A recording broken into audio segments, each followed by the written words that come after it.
한때는 아무렇지 않던 일이었지만 요즘에는 아침에 눈을 뜰 때마다 허리에서 오는 불편함이 느껴졌다. 의자에 오래 앉아있는 직업병이라고 할 수도 있었다. 처음엔 대수롭지 않게 여겼지만 점차 통증은 심해졌고 그로 인해 일상의 작은 순간들에까지 영향을 미치기 시작했다. 그러던 어느 날 친구가 스트레칭으로 허리 통증을 줄일 수 있다고 말해주었다. 그날은 비가 오는 날이었다. 우산을 펴고 천천히 거리를 걷고 있는데 어디선가 요가 수업 포스터가 눈에 띄었다. 친구의 말이 아른거려 발걸음을 그쪽으로 향하게 만들었다. 요가 스튜디오의 문을 열고 들어가자 부드러운 음악과 은은한 향기가 나를 맞이했다. 안내 데스크에서 친절하게 맞아주는 직원을 통해 간단한 소개와 스트레칭 요가 수업에 대해 알게 되었다. 첫 수업이 시작되던 날 가벼운 긴장감과 함께 매트를 펼쳤다. 강사는 부드럽고 차분한 목소리로 하루 10분만 투자해도 허리 통증을 완화할 수 있다고 말했다. 첫 번째 동작은 고양이 소 자세였다. 등을 굽혔다가 아치형으로 펴고 호흡과 맞춰 움직이는 동안 설렁설렁 하늘거리는 구름 같은 느낌이 들었다. 평소에 매달려 있던 긴장이 조금씩 풀어지며 몸 구석구석에 신선한 공기가 들어오는 느낌이었다. 다음 동작은 엎드려서 하는 아이 자세였다. 온몸을 바닥에 붙이듯 편안하게 늘어뜨리고 나면 다리에서부터 허리 그리고 어깨까지 이어지는 경로에 전해지는 편안함이 나를 사로잡았다. 그리고 이어진 앉아서 하는 토르션 자세, 상하로 길게 쭉 펴는 동작 또한 매우 효과적이었다. 수업을 마칠 때쯤 다시 흐름에 따라 몇 가지 간단한 동작들이 더 소개되었다. 특히 허리 부분의 긴장을 충분히 풀어주는 스트레칭은 마음의 자체를 고요하게 해주었다.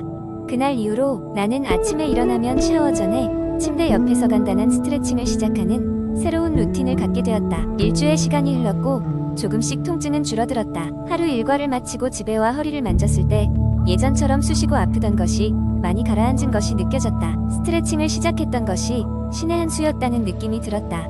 매일 몇 분이란 작은 시간 투자가 이런 큰 변화를 일으킬 줄이야. 이제 친구들과 만날 때면 나는 허리 통증에 대한 이야기를 꼭 꺼내며 스트레칭의 중요성을 전파한다. 오랜 시간 앉아있는 직장인이나 시니어층에 이르기까지 스트레칭은 모두에게 필수라는 것이 나의 확고한 믿음이 되었다. 어쩌면 한 사람의 작은 이야기로 시작된 내 허리 통증 썰은 많은 사람에게 유용한 지혜로 남길 바라는 마음이다. 시간이 지나며 내 삶의 일부가 된 간단한 스트레칭, 동작, 허리 건강을 위한 이 작은 변화는 정말로 기적 같은 경험이 되었다. 두 번째 이야기. 어느 날 혜민이는 여러 건강 관련 정보를 학습하며 스스로 건강을 차리기로 결심했습니다. 주변에서 들리는 소문과 인터넷에서 발견한 정보들이 넘쳐나는데 그중 어떤 것이 참인지 거짓인지 헷갈리곤 했습니다.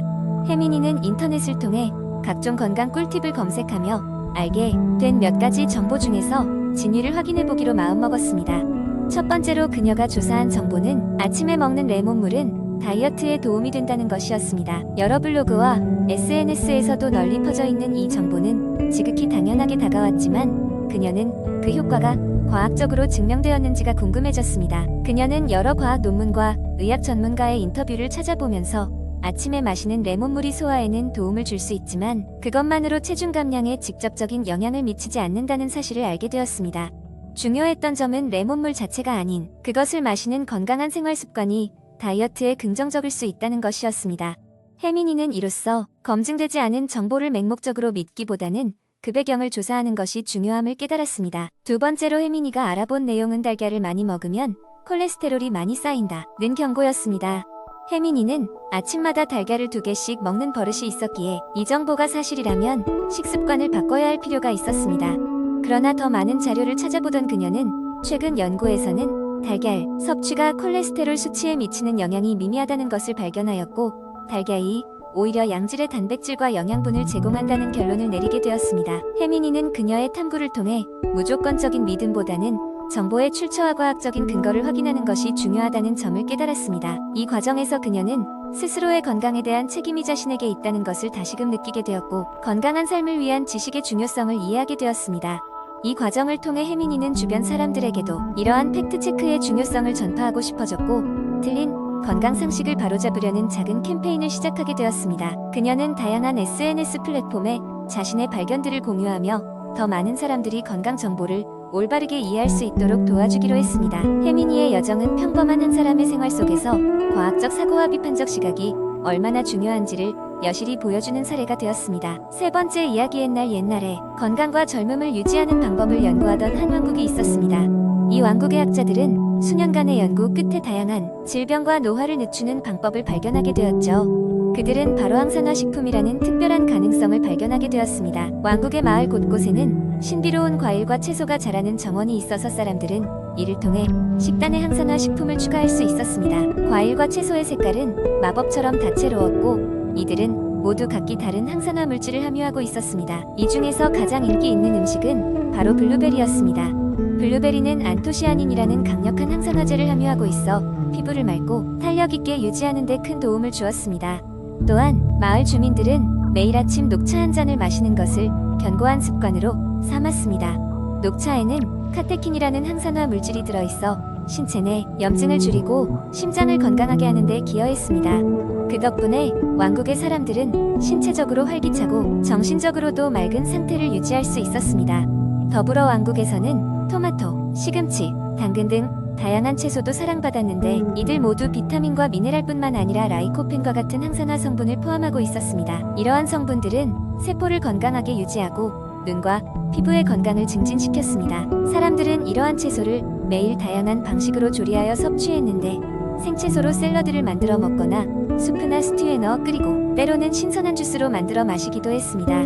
한편 원주민들 사이에서는 한 가지 더 특별한 항산화 식품이 풍미를 더했습니다. 그것은 바로 다크 초콜릿이었습니다. 적당량의 다크 초콜릿은 폴리페놀을 포함하고 있어 혈액순환을 개선하며 스트레스와 불안을 완화해준다고 전해졌습니다. 왕국의 축제나 특별한 모임에서는 항상 다크 초콜릿을 사용한 특별 디저트가 준비되었고 모두가 나누어 먹으며 건강과 생기를 나누는 기쁨을 누렸습니다. 항산화 식품이 주는 혜택으로 인해 왕국의 사람들은 나이를 거슬러 매일을 새롭게 맞이하며 살아갔습니다.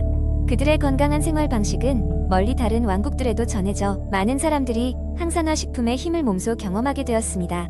항산화 식품은 신화적인 무언가가 아니었습니다. 이는 세대와 세대를 이어 내려오는 건강한 식습관이자 자연이 주는 선물이었고 인류에게 있어 계속해서 중요할 지혜로 남았습니다. 네 번째 이야기, 스마트폰이 처음 우리 삶에 등장했을 때 이는 마치 혁명의 시작과 같았다. 우리가 하는 거의 모든 일, 연락하기, 정보 찾기, 지도 보기, 심지어 쇼핑까지 손 안에서 해결할 수 있게 되었고 그 작은 기기는 점점 더 많은 역할을 수행하게 되었다. 하지만 그 이면에는 우리가 잘 몰랐던 수많은 문제가 숨어 있었으니 스마트폰의 과다 사용은 우리 건강에 심각한 영향을 미칠 수 있었다. 젊은 시절 나는 스마트폰을 손에 달고 살았다. 아침에 눈을 뜨자마자 알람을 끄고 밤에 잠들기 전까지 거의 손에서 떼지 않았다. 이때는 스마트폰이 내 삶의 일부가 되어버린 지 오래였고 이를 별 문제 없이 받아들이고 있었다. 뉴스, 소셜미디어, 텍스트 메시지, 그리고 게임까지 온갖 것들을 하느라 하루가 가는 줄도 몰랐다. 그러다 문득 목과 어깨가 뻐근한 느낌이 들기 시작했다.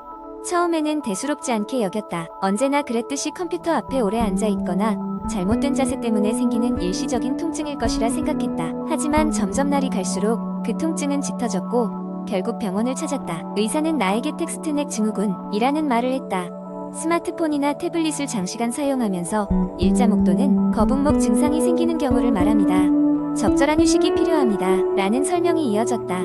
그뿐만이 아니었다. 자주 밤늦게까지 스마트폰을 사용하던 나는 수면의 질도 떨어지기 시작했다. 블루라이트가 수면 호르몬인 멜라토닌의 분비를 억제하여 자연스럽고 깊은 잠에 들지 못하게 했다.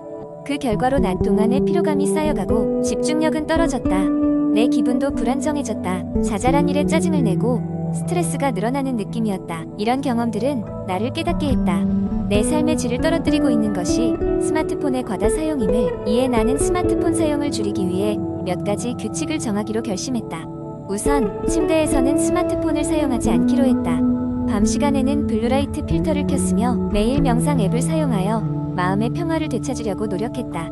또한 알림 기능을 최소화하여 다른 일에 집중할 수 있는 시간을 늘렸다.